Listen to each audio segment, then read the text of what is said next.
아버지가 돌아가셨습니다. 몇 년 동안 암으로 투병해 오시면서 고통 가운데에서도 의연한 모습을 보이셨던 아버지가 끝내 하느님 곁으로 가셨습니다. 죽음을 예상하지 못한 건 아니지만 막상 돌아가시고 나니 머릿속이 온통 하였습니다. 정신이 없는 가운데 장례 절차를 밟았습니다.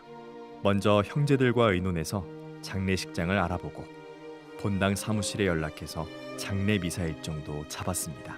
장례 기간 동안 많은 분이 조문을 오셨습니다. 선종 봉사회 분들을 비롯해 레지오 마리의 단원분들까지 많은 신자분들이 오셔서 연도를 바쳐주셨습니다. 너무 고마웠습니다. 슬픈 가운데에서도 큰 힘이 됐습니다. 장례 미사는 아버지가 다니셨던 성당에서 봉헌됐습니다. 하느님의 자비와 사랑에 아버지를 맡겨드리는 장례 미사 안에서 저는 비로소 아버지의 죽음이 이별이 아니라 부활을 위한 분이며 영원한 생명으로 가는 길임을 확신할 수 있었습니다.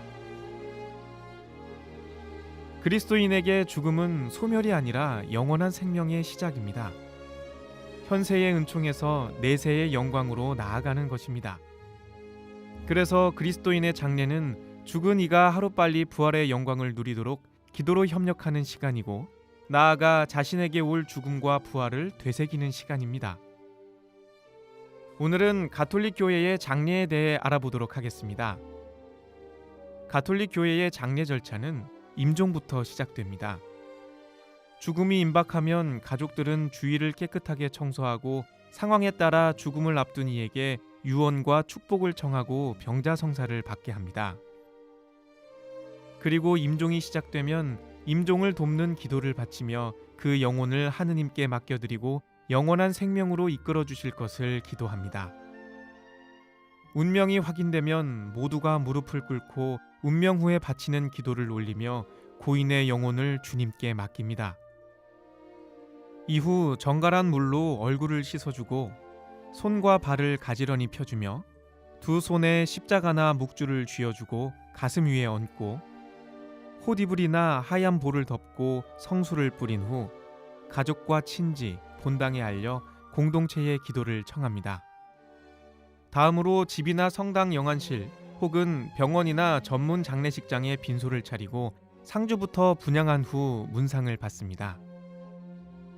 문상은 소박하고 정중한 복장을 갖추고 빈소에 가서 성수를 뿌리고 분향한 후 고인과 상주에게 절을 하며 위로의 말을 건네도록 합니다. 이후 장례 기간 내내 고인을 위해 위령 기도를 바칩니다. 그리고 보통의 경우 죽음이 분명히 확인된다고 보는 장례 2일차 이후로 염습과 입관을 합니다. 염습과 입관이 끝나면 빈소에서 나와 성당으로 향하는 출관을 하고 성당에서 장례 미사와 고별식을 가집니다. 교회는 성령 안에서 그리스도의 죽음과 부활의 제사를 성부께 봉헌함으로써 그 자녀의 죄와 그 죄의 결과가 정화되어 하늘나라 식탁에 완전한 파스카에 참여하게 해주시기를 성부께 청합니다. 이렇게 거행된 성찬례를 통해 신자 공동체, 특히 죽은 이의 가족은 죽은 이가 한 지체로 살아있는 그리스도의 신비체와 통공을 이루고 죽은 이를 위하여 죽은 이와 함께 기도함으로써 주님 안에 잠든 이와 친교를 이루며 살아가는 법을 배웁니다. 미사에 이어 고별식이 이어집니다. 고별식은 교회가 죽은 이를 하느님께 맡겨드리는 것입니다. 또 묘지로 가기 전에 그리스도인 공동체가 세상을 떠난 형제에게 마지막으로 하는 인사입니다. 이 마지막 인사로 그리스도인 공동체는 떠나는 이와의 헤어짐과 그와의 친교, 그리고 재회를 노래합니다. 뒤이어 묘지나 화장장으로 가는 운구 예식이 있습니다. 가톨릭 교회는 죽음 너머의 영원한 생명을 희망하며 죽은 이의 부활이라는 신앙을 드러내는 매장을 전통적으로 장려합니다. 그러나 육신의 부활을 믿는 그리스도교의 교리를 부정하지 않는다면 화장도 허락합니다. 가톨릭 교회는 또 유골을 허공이나 땅이나 바다 등에 뿌리는 산굴과 유골을 집에 보관하는 것을 허락하지 않습니다. 범신론적 사고에 입각한 산골은 하느님의 존재도 받아들이지 않을 뿐 아니라 그분께서 세상을 초월해 계신다는 신앙을 부정하는 것으로 오해될 수 있기 때문입니다. 또 묘지 공간에 마련된 수목, 화초, 잔디 등의 화장한 유골을 모시는 수목장을 포함한 자연장은 그리스도교의 부활 신앙을 반대하는 이유로 선택된 것이 아니라면 허용됩니다.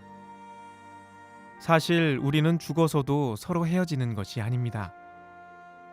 우리는 모두 같은 길을 걸어가 같은 곳에서 다시 만날 것이기 때문입니다. 우리는 그리스도를 위하여 살기 때문에 결코 헤어지지 않을 것입니다.